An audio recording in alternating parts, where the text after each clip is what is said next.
അരവിന്ദൻ സാറും അതുപോലെ കുറച്ച് ഫിലിം ആക്ടേഴ്സൊക്കെ ഇവിടെ വന്നിട്ട് നമ്മുടെ വീട്ടിൽ അച്ഛനുള്ള സമയത്ത് വന്നിട്ട് നമുക്ക് ഒരു IFFK ലോഗോ ആവശ്യമാണ്. അപ്പോൾ എല്ലാവരും കൂടി ഇന്ന് തീരുമാനിച്ചു. അപ്പോൾ അച്ഛൻ ഞാനും കൂടിയിട്ട് ഒരുപാട് പാവകൾ നിരത്തി വെച്ചു.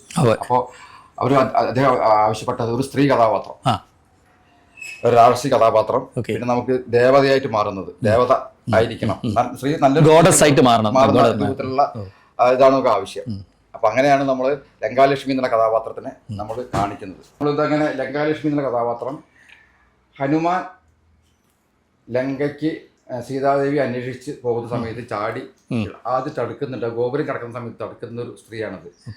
8 തോളായി 4 മുഖത്തായി ഉലകേഴും, 8 തോള് 4 മുഖത്തോടു കൂടിയ സ്ത്രീയെ തടഞ്ഞാൽ നിനക്ക് നാശാണ്, ഞാൻ എന്റെ വിചാരിച്ച കാര്യം നടത്തും എന്ന് പറയാണ്.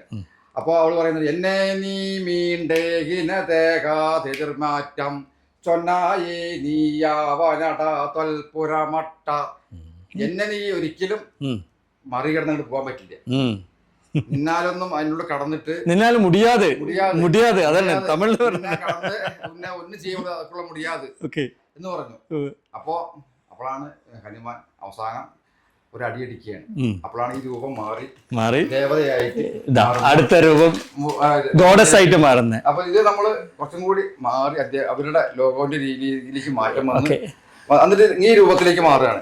അടി കഴിഞ്ഞപ്പോ ഇതാണ് നമ്മുടെ പിന്നെ ഇതല്ലേ ഇതിന്റെ ഫ്രണ്ട്, ഇതാണ് നമ്മുടെ മഹാനായിട്ടുള്ള നമ്മുടെ ഫിലിം ഡയറക്ടർ ജി അരവിന്ദൻ സാറിനെ ആകർഷിച്ച് അവര് മനസ്സുകൊണ്ട് ആവാഹിച്ച ഒരു രൂപം, ഇവരിൽ നിന്ന് ആവാഹിച്ചെടുത്ത ഒരു രൂപമാണ് ദേവതയായിട്ട് മാറിയിട്ടുള്ള ലങ്കാലക്ഷ്മി. ഇതായിരുന്നു ലങ്കാലക്ഷ്മിയുടെ. പക്ഷേ IFFK വരുമ്പോൾ നമ്മുടെ സിനിമയിലുള്ള അതേപോലെ നമ്മുടെ സംവിധായകർ ഒത്തൊരുമിച്ച് തീരുമാനിച്ച ഒരു വിഷയമാണ് ഈ ലങ്കാലക്ഷ്മിയുടെ ഈ ഒരു IFFK ലോഗോ എന്ന് പറയുന്നത്. അങ്ങനെ ദേവലോകത്തേക്ക് പോവുകയാണ്. അപ്പൊ ഇത് മതി എന്ന് പറഞ്ഞിട്ട് സ്ത്രീ കഥാപാത്രമായി ദേവതയായി മാറി, നല്ല കഥാപാത്രമായി മാറി, വളരെ സന്തോഷമായി എന്ന് പറഞ്ഞിട്ട് അവരങ്ങനെ ഡിസൈൻ ചെയ്തിട്ട് പോയി നമ്മളോട് പാവം നിർമ്മിക്കാൻ പറഞ്ഞു. എന്തായാലും നമുക്കെല്ലാം മലയാളികൾക്ക് എല്ലാവർക്കും നല്ലൊരു മുദ്രകൾ സ്വാഭാവികമായിട്ടും കലയായിട്ടാണ് പറയുന്നത് അല്ലേ. നല്ലൊരു മുദ്ര സമ്മാനിച്ച കുടുംബത്തോടൊപ്പമാണ് നമ്മളിപ്പോൾ ഇന്ന് നിൽക്കുന്നത്. ശരിക്കും പറഞ്ഞാൽ മനസ്സിൽ മായാത്ത തിയേറ്ററിലെ ഇരുളുടെ തിയേറ്ററിൽ നിന്ന് നമ്മളെ വെള്ളി വെളിച്ചത്തിൽ ഈ മായാരൂപിയായിട്ടുള്ള ഈ അമ്മ കടന്നു വരുമ്പോൾ ആർക്കാണെങ്കിലും മനസ്സ് കോരിത്തിരിക്കുന്ന ഒരു സമയമായിരുന്നു. ശരിക്കും പറഞ്ഞാൽ കോരിത്തിരിച്ചിട്ടുണ്ട്, കൈയടിച്ചിട്ടുണ്ട് ധാരാളമാണ്. ആ കൈയടിയുടെ ഉത്ഭവം ഇവിടുന്നായിരുന്നു എന്ന് അറിയിക്കുന്നതിൽ എനിക്ക് വളരെ സന്തോഷമുണ്ട്.